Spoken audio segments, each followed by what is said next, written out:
कान्ववेद पाठशाळेचा 29वा वर्धापन दिन मोठ्या उत्साहात साजरा करण्यात आला। यावेळेस कान्ववेद पुरस्कार वेदमूर्ती भागवताचार्य पंकजजी देव वाशिम यांना प्रदान करण्यात आला। पुरस्काराचे स्वरूप रोख रुपये 11,000 व प्रवास भत्ता, सन्मानचिन्ह, सन्मानपत्र प्रदान करण्यात आले। तसेच ब्रह्मभूषण पुरस्कार वेदमूर्ती रामसखा कृष्णाजी बडवे पंढरपूर, क्रांतीवीर वसंत बाबाजी बडवे यांचे बंधू यांना प्रदान करण्यात आला।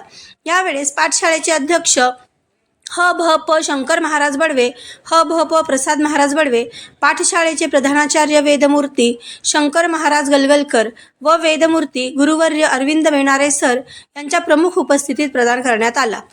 सत्काराला उत्तर देताना गुरुवर्य देव म्हणाले की जीवनामध्ये गुरुकृपा अतिशय महत्त्वाची आहे।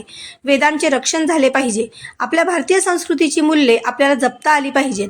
त्यावेळेस प्रमुख पाहुण्यांचा परिचय पार्थ बेनारी यांनी करून दिला।